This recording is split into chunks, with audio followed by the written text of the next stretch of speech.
Hello, it's me, Ukulele Saz. Welcome back to another video. This week we are covering Don't Forget Me, the title track of the new Maggie album. Now, this song has been a really lovely little thing close to my heart over the last few weeks. You know how sometimes you get those albums that you listen to and you're like, well, that was a good song. That was a good song. And then before you know it, you've listened to the album probably, I don't even know how many times you've been listening to it on repeat. It's the soundtrack of your day. Well, that's what's happened to me anyway, and this is something that happens from time to time. Maggie is a proper indie folk with a slight country feel to her, alternative, so yeah, I really highly recommend if you haven't listened to it already. What I really like about this song is the simplicity of it. It's a really beautifully written song. As always, the lesson materials are on my Buy Me a Coffee page, so you can check that out at Ukulele Saz. You can join the Tab Shack or you can join the Jam Hut. The Tab Shack, you'll get access to all of my lesson resources and materials, PDFs that go along with these YouTube videos. And if you're part of the Jam Hut, then you also get access to one of my monthly online lessons as well. So don't forget to check that out. So this song is in the key of E minor. Now it's actually in the key of F minor. Everything has been shifted up. Maggie Rogers plays the guitar on this. She actually plays the E minor, G chord shapes, etc. But she plays it with a capo on the first fret. I think maybe that's to suit her voice, but that was just a little bit too high for my extremely limited vocal range. So we're going to keep this nice and easy in the key of E minor. So the chords that we're going to need, I'll show you the nice open chords down at this end of the fretboard first. We've got E minor, we have G, we have C, we've got D, and we've got A minor. You can choose to play this on other places in the fretboard. I'm using the high G ukulele today. This allows us to really add a little bit of twinkle to some of these chords. So instead of playing E minor here, we could play it on the 7th fret, just on the bottom 3 strings, or 4 if you want to go for the full bar. With our G chord, I like to use my pointy finger on 5 and my other 2 fingers, my ring and middle, on the middle 2 strings on 7. Lovely, lovely. The A minor chord, we can play A minor here, as usual. Sometimes I play it with an extra C note, where I play a C and an A minor at the same time. And sometimes I play it like a G minor shape, but slid up to 3, 4 and 5. And with that extra little G note in there, that's actually an A minor 7 chord. And if you want to make it extra twinkly, then you can do an E minor shape all the way up at 7, 8 and 9 for another A minor 7. Don't forget to pause this on the shape so that you can see what these look like as well. C we can play here.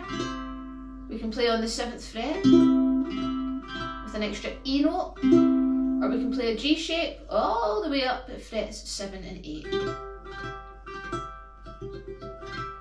Here we go.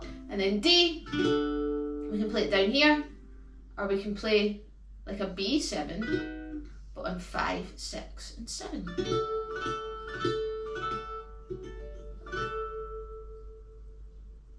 So there are lots of variations for this song, so I really encourage you to experiment a little bit and try out some of the different chord shapes, just to really change the flow of the song, to hear how it lifts, how it drops. You might follow the vocals when you do that, or you might just be simply trying to learn new ways to play the chords. It's entirely up to you. Okay, so the intro of the song, which also is very similar to the verse, we're going to play 2 strums of E minor, 2 strums of G, and then 4 strums of C. So we're going to go E minor, 2, G, 2, C, 2, 3, 4. Or you can just do E minor for 2, G for 2, C, 2, 3, 4. Nice little soft intro that then brings us into our verse, where we do that 4 times. However, the 3rd time, instead of 1 4-beat strum of C, or 4 beats of C, we're going to split that into a C for 2 and an A minor for 2, as you can see below. So let's give that a little try. I'm just going to do one strum for each chord. You can add something in, but this is just to really lay the foundation so that you can hear and feel exactly where those chord changes land. So 1, 2, 3, 4. A minor, 2, G, 2, C, 2, 3, 4. E minor, 2, G, 2, C, 2, 3, 4. E minor, 2, G, 2, C, 2, E minor, then E minor for 2, G for 2, C, 2, 3, 4. Really, really lovely, dark kind of chord changes. It really set the tone and the mood of the song. We then go on to our pre-chorus, which is A minor for 4 and C for 4. So we start on A minor and we go 1, 2, 3, 4, C, 2, 3, 4, A minor, 2, 3, 4, C, 2, 3, 4. And then we have our chorus. So the chorus is where it starts to get a little bit funkier. So the chorus of the song, we're playing lots of 2-beat changes. We're playing G, we're playing C, we're playing A minor, and then C. We do that 1, 2, 3 times.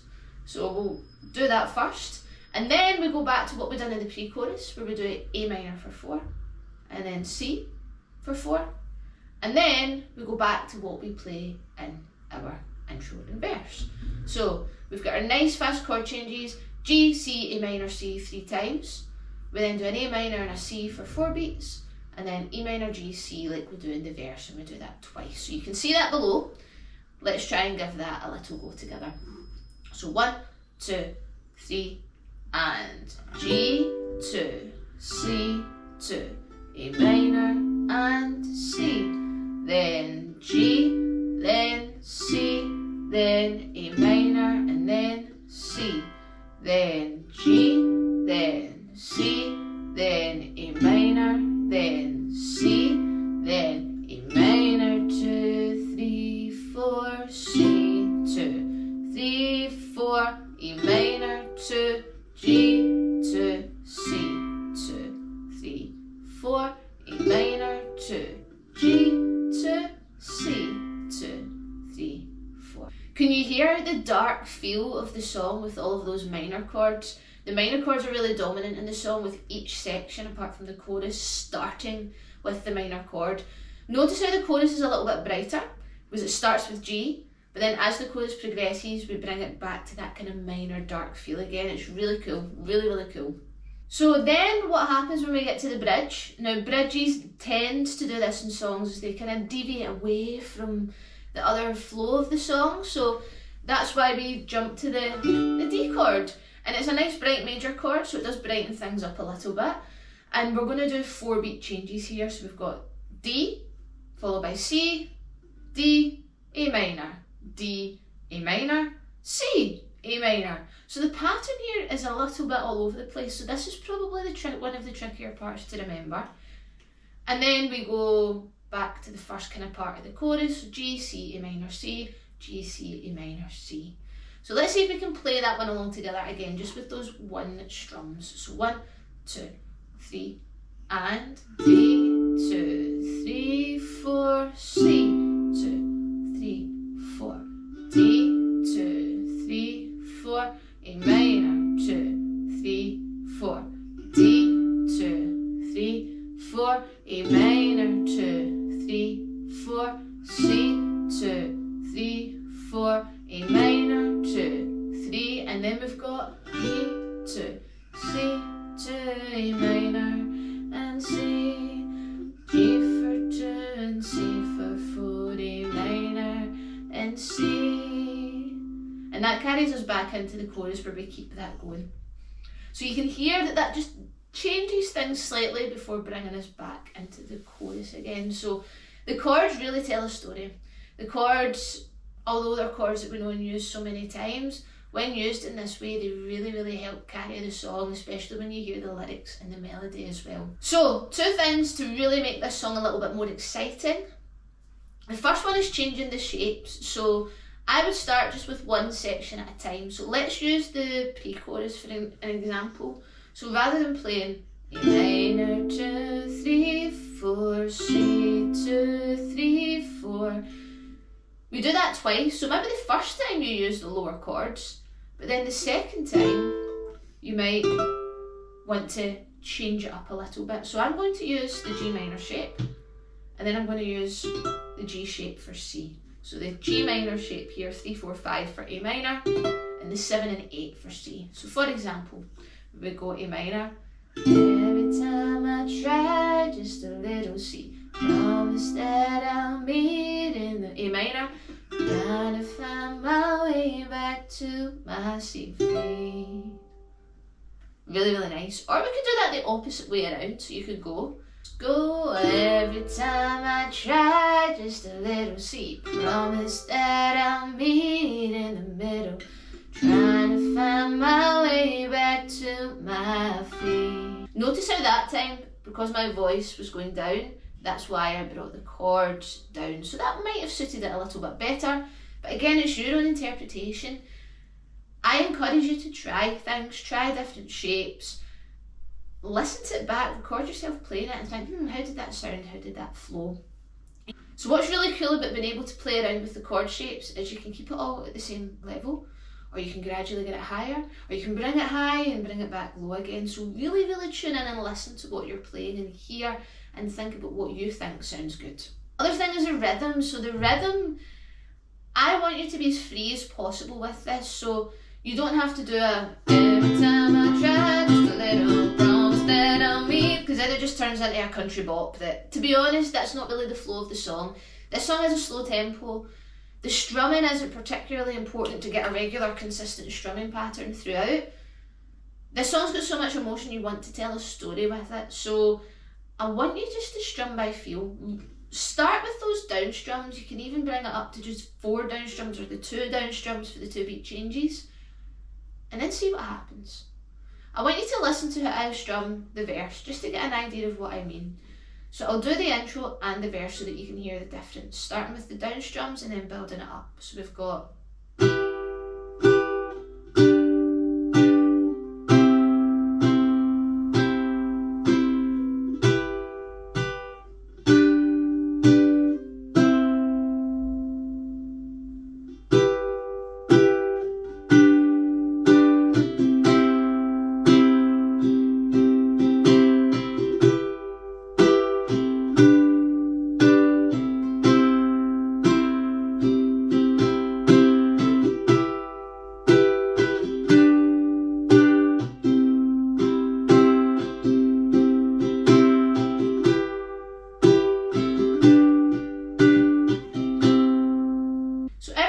strummed it a little differently. You might think, how do I strum by feel?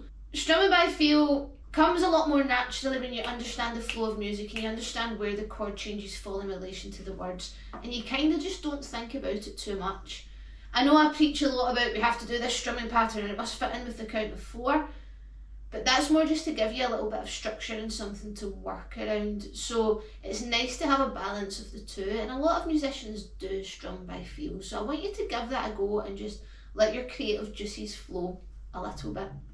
We're going to do a little strum through just now, just of the intro, verse, pre-chorus and chorus. I'm going to change it around so you can see the chords, so you can see some of the rhythm in there as well, and you can use that as a bit of an example and an idea to kind of take yours from too. 1, 2, 3, and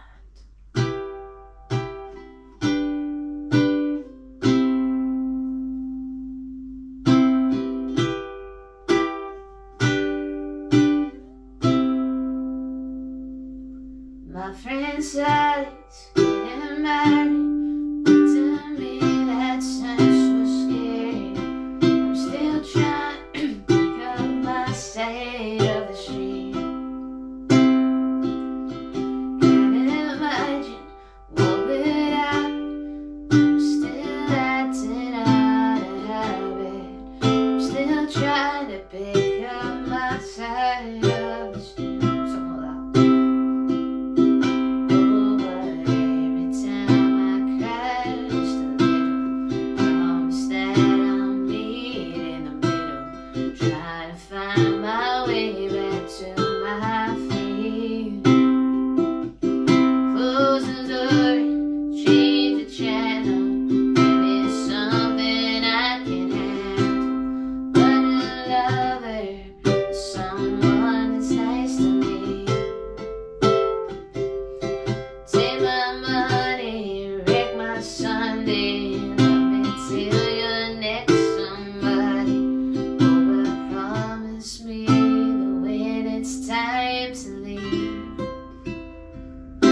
Don't forget me.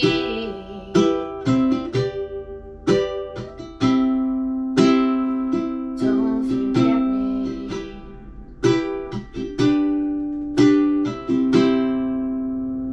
So that was a few different ways you can strum, change around the chords, but the most important thing is have a little bit of fun with it.